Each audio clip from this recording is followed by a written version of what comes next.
Happy Monday, guys. It is another episode of Conversations from my patio. And today's going to be a hot topic. So I'm going to disclaimer this right now by saying that I respect everybody's views.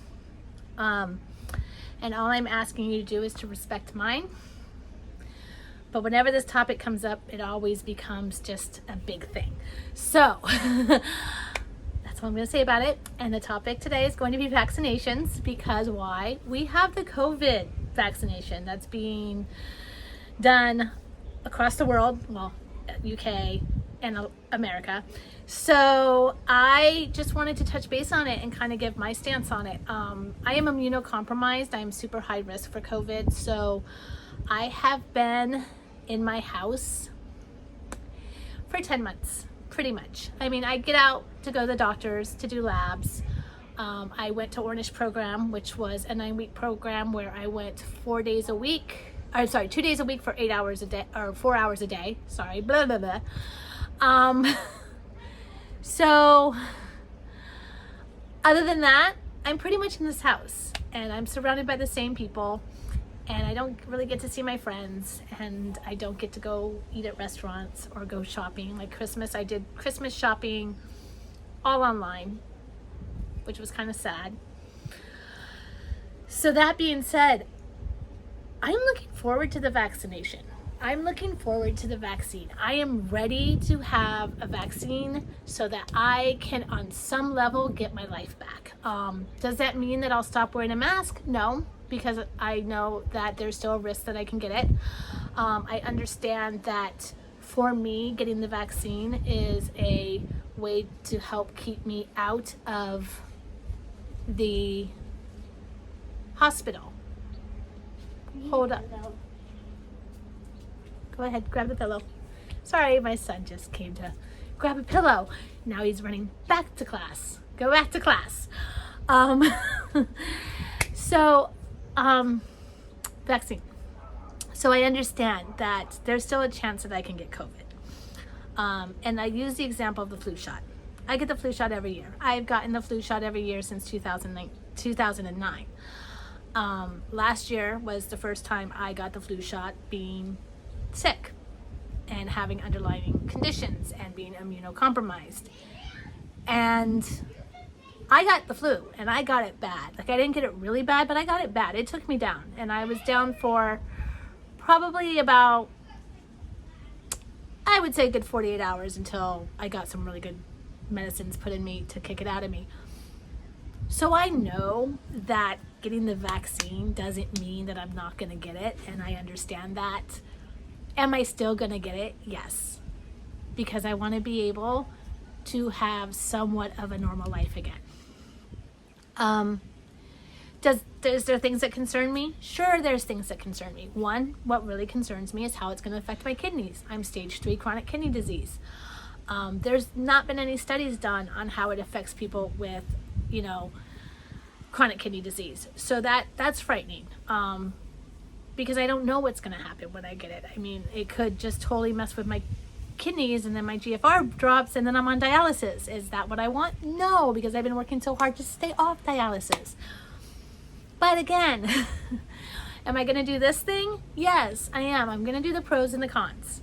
And I'm also hoping that by the time that I actually get the vaccine, there's more information out there about how it's affecting people. The other side is the immunocompromised. There hasn't been a lot of research done on how, in fact, there hasn't been any studies done on how the vaccines are going to affect people with compromised immunes. So that's concerning. But again, it's the balancing act, you guys. It's just like with COVID. You all out there with COVID, you're weighing the risk, right? You're weighing the risk. You're going, okay, am I going to have this dinner with my friends because I really miss my friends and potentially risk getting COVID while I'm healthy? So I know COVID's probably not going to affect me that much. So you know what? Yeah, I'm going to risk it. It's the balancing of the risk.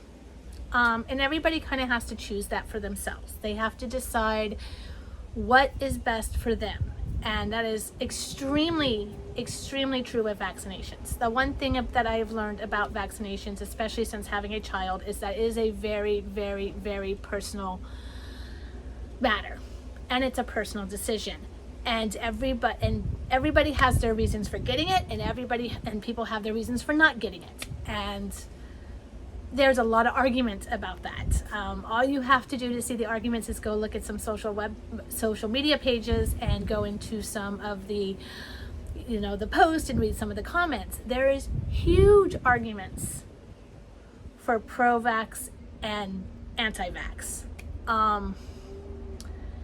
And all I can say from my standpoint is that, you know what, if you choose for yourself not to take the vaccine, that is your choice. Because we live in America and we have the freedom of choice here. And it is your choice. It is your body, your choice. Which, that's a whole nother issue with women, so we won't touch on that right now. But I will say, with vaccinations, for the most part, you have a choice. I have not heard anything that this is mandatory, so you still have a choice. I choose